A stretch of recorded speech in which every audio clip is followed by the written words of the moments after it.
예, 여러분 안녕하세요. 이번 주 파라샷 셰못에서는 메올베 에이나임으로부터 몇 장을 읽은 것을 여러분과 나눠보려고 합니다. 의견이 분분할 때나 우리가 서로 동의하지 못할 때에 토라는 어떤 가르침을 우리에게 주는지 굉장히 귀중한 가르침으로 우리에게 다가옵니다. 같이 한번 읽어보실게요. 파라샷 셰못.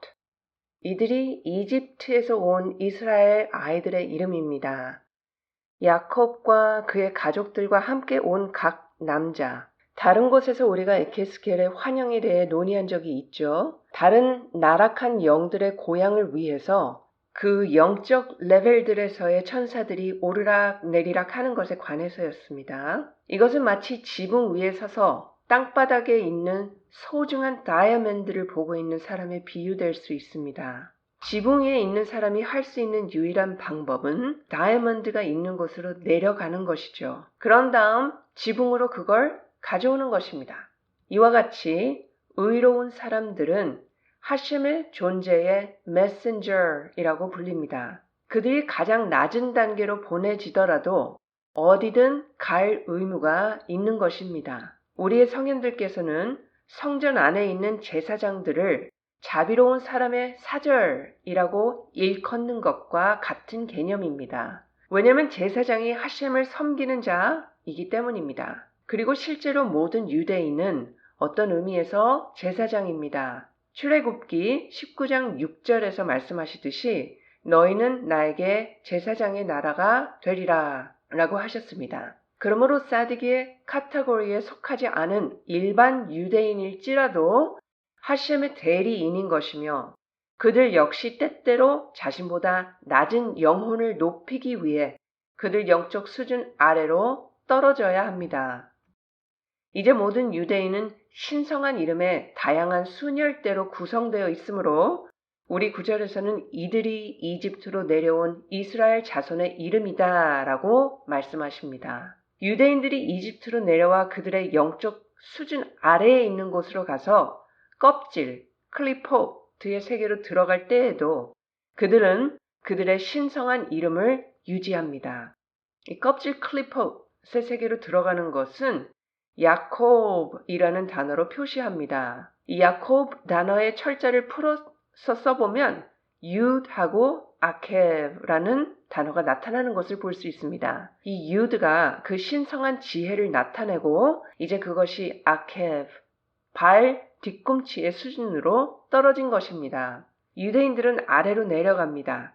각각의 남자와 그의 가족을 오게 하기 위해서이지요. 그곳에 떨어진 영혼들이 높아질 수 있게 하기 위함입니다. 새 왕이 일어나 이집트를 다스렸습니다. 라고 출애굽기 1장 8절에 나옵니다. 이 구조를 놓고 라브와 슈무엘은 다른 의견을 가졌습니다. 한 사람은 그가 실제로 새 왕이었다라고 말하고 이 다른 한 사람은 그가 새 법령을 만들었다라고 주장했습니다.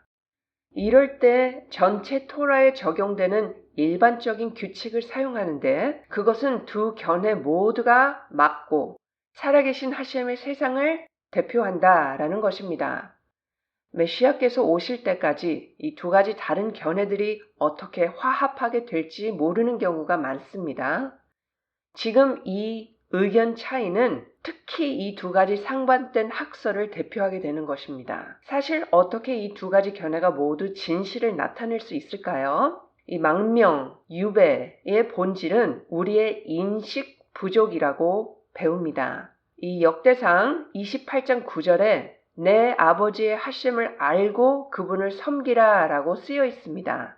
우리는 창조주께서 계시고 그분을 섬기는 방법을 알아야 할 의무가 있는 것이죠. 이 망명은 이 지식이 부족할 때 발생한다 하십니다. 홍해를 가르기 전 실제 그 고발자가 하셴께 이들 이집트인들이 우상 숭배자이고 이들 이스라엘인들이 우상 숭배자입니다 라고 말한 이유가 바로 이것 때문입니다. 우리 조상들께서는 우상을 섬겼다는 생각과 거리가 멉니다. 만일 이것이 사실이라면 하셴께서 그들을 위해 위대한 기적을 베푸실 이유가 없었을 것입니다. 하셴께서는 우상 숭배자들을 위해 기적을 행하지 않으시기 때문입니다. 하지만 여기에 표현된 아이디어는 다음과 같이 설명될 수 있습니다. 우리의 현자들께서는 누구든지 이스라엘 땅에 사는 사람은 하셴을 가졌다 여길 수 있다라고 가르치십니다. 그러나 이스라엘 땅 밖에 사는 사람들은 하셴이 없다라고 케투봇 110b에서 나온 말씀으로 여깁니다. 발셴토프께서는 다른 구절에 의거하여 이를 해석하십니다. 내 마음이 유혹에 빠져 다른 신들을 숭배하고 그에게 절하지 않도록 조심하라 라는 신명기 11장 16절 말씀으로 말씀을 하십니다. 이는 사람이 하셴께로부터 등을 돌리는 순간 그 즉시 다른 신을 숭배하는 사람의 범주에 속한다라는 것을 의미합니다. 이 참된 자각은 자신의 모든 능력과 존재하는 모든 것이 강력하고 모든 것의 원천이신 창조주께로부터 나온다는 것을 아는 것입니다. 이 사실을 망각하고 세상의 모든 힘을 다른 원천에 지정시킴으로써 그는 사실상 다른 신을 섬겼습니다. 이제 위에서 언급한 진술을 다음과 같은 방식으로 이해할 수 있습니다.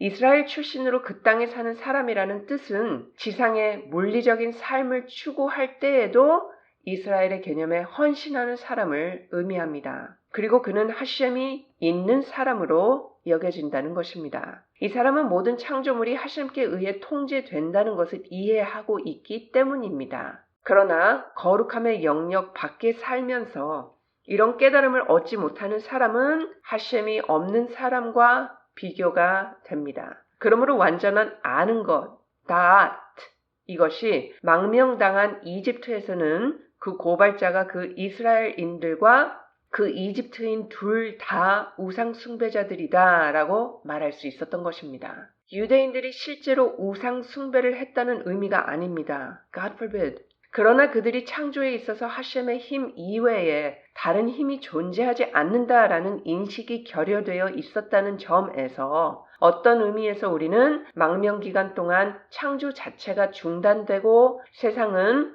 토후 베보후 수준으로 되돌아갔다라고 말할 수 있습니다. 그 자체는 중단되었고 세계는 토후 베보후의 레벨로 다시 던져졌던 것입니다. 우리는 창조의 전체 목적이 하셴께서 창조주이신 것을 세상이 깨닫고 인식해야 한다는 것을 배웁니다. 이러한 지식으로 인해 유배 중에 창조 자체가 중단되고 세계는 토후베보후의 상태가 되었습니다. 이것이 바로 우리 현자들께서 세상이 6,000년 동안 존재할 것이다 라고 말씀하신 의미입니다. 이 처음 2,000년은 토후의 횟수이고 다음 2000년은 토라의 횟수입니다. 토라가 주어지기 전에 처음 2000년 동안 세상은 토후 베보후의 상태에 있었던 것입니다. 엘레 도돗 하샤마임 베하아레츠의 구절에서 알 수 있듯이 이 세대들은 하늘과 땅이다의 약자인 토후인 것입니다. 이런 토후의 상태는 그날까지 계속되었습니다. 아브라함과 그로부터 2000년의 토라가 시작되었습니다. 이 모든 것은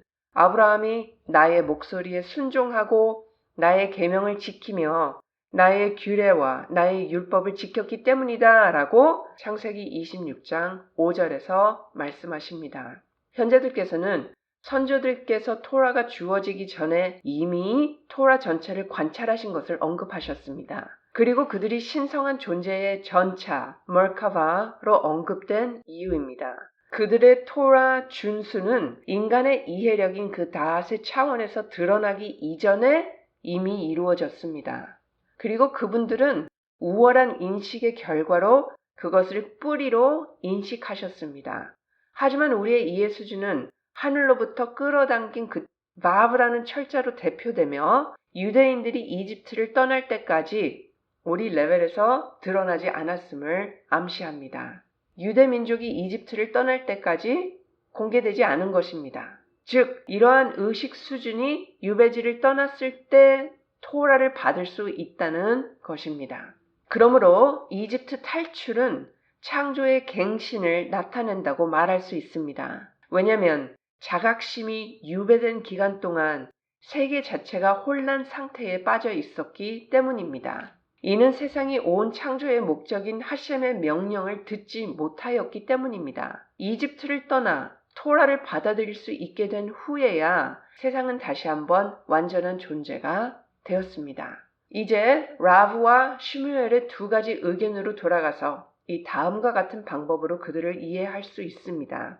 한 사람은 이집트에서 새로운 왕이 권력을 잡았다고 말하고, 이는 이집트의 속박으로부터의 지식의 구원의 결과로 새로워진 하늘 왕국을 의미합니다. 이것은 새로운 왕을 의미하는 것이죠. 실질적 창조의 갱신과 그 하늘 왕국입니다. 그의 법령이 새로운 것이라고 주장하는 그 다른 의견은 이전 견해와 부동의하지 않는 것입니다. 오히려 그는 이것을 아래의 아이와 비교합니다. 철없는 생각이 많은 것들을 이해하지 못하는 13살의 나이를 말씀하십니다. 이 연령에 도달할 때까지 그는 자신의 범법에 대한 처벌을 받지 않습니다. 만약 그가 여자와 바람을 피운다면 그것은 무효화되고 그의 사업 계약은 구속력이 없습니다.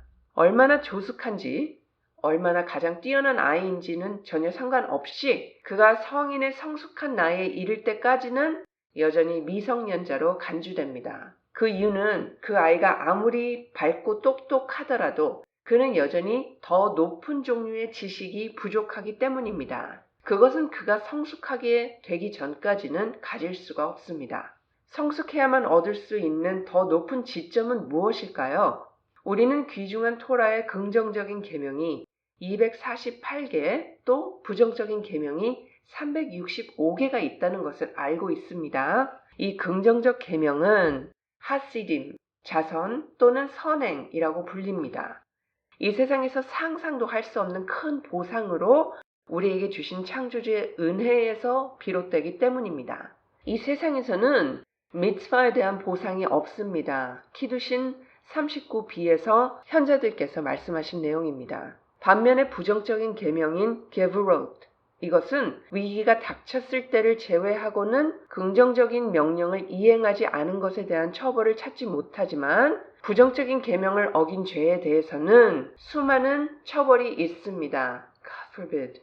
다트, 진정한 다트는 헤세드와 게브라를 결합하고 두 가지를 언제 어떻게 적용해야 하는지에 대한 지식을 갖추고 있습니다. 그러나 미성년자는 아무리 똑똑하더라도 하셴의 형벌의 심각성을 실제로 이해할 수 있는 적절한 성숙도가 부족합니다. 그러므로 천국에 대한 참된 두려움과 벌에 대한 두려움을 이룰 수 없습니다. 이 수준의 지식은 아이가 성숙하고 성인이 될 때만 나옵니다.